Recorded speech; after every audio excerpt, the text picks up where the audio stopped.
Good morning, ladies. Today we're going to be studying Tuesday of our Sabbath school lesson, and the title is Speeding Downhill. First question is asking, besides envy, name another characteristic of Saul to avoid.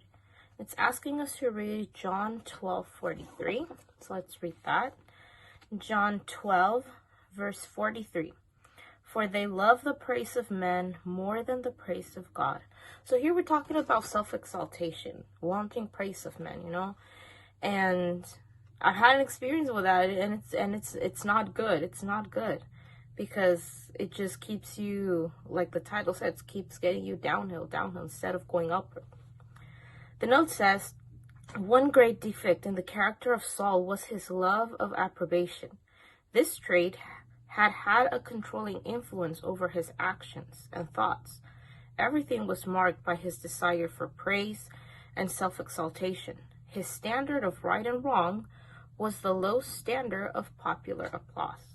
No man is safe who lives that he may please men and does not seek first the approbation of God.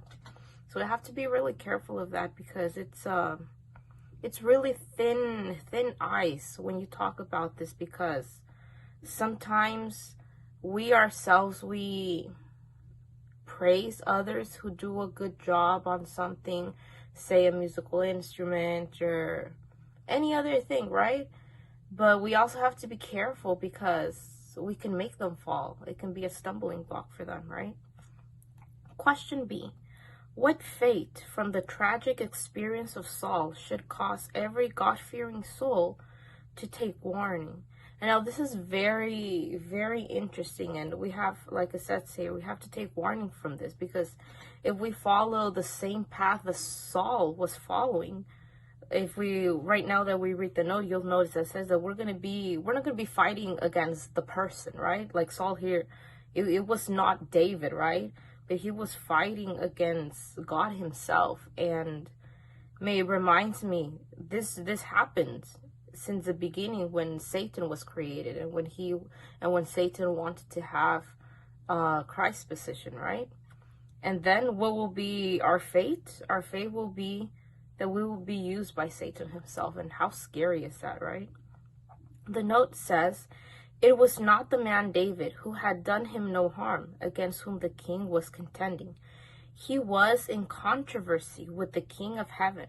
For when Satan is permitted to control the mind that will not be ruled by Jehovah, he will lead it according to his will until the man who is thus in his power becomes an efficient agent to carry out his designs.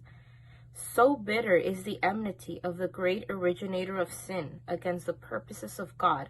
So terrible is his power for evil that when men disconnect from God, Satan influences them, and their minds are brought more and more into subjection until they cast off the fear of God and the respect of men and become bold and avowed enemies of God and of his people. Question C. How did bitterness cherished in Saul work against himself and affect the whole nation? So first of all, we know that when we have bitterness in our heart, when we have envy, when we don't want to forgive somebody, it's working against us, right? Because we're not in peace. We have that in our heart, and it's growing each day. We don't leave it behind, and so it's hurting us. I mean, the other person, they're just going on with their lives, but here we are harboring all this feelings and unforgiveness and envy and jealousy, and it's hurting us, right? And how did it affect the whole nation? I mean, just imagine the whole nation having the eyes on Saul, having the eyes on their king, going against this one person that was innocent. I mean, what did the people think of the king, right? What example was he giving them, right? The note here says, what an example was Saul giving to the subjects of his kingdom in his desperate, unprovoked persecution of David. What a record he was making to be placed upon the pages of history for future generations. He sought to turn the full tide of the power of his kingdom into the channel of his own hatred, and hunting down an innocent man. All of this had a demoralizing influence upon Israel. So this is how Tuesday ends, and the thought that I want to leave with you today is, let us be careful of self-exaltation. As I mentioned at the beginning, it's very, very thin ice to walk on it, and once you get caught up in that, it's just very dangerous for you and your spiritual life. So let's try and ask the Lord to help us to root that out of our lives.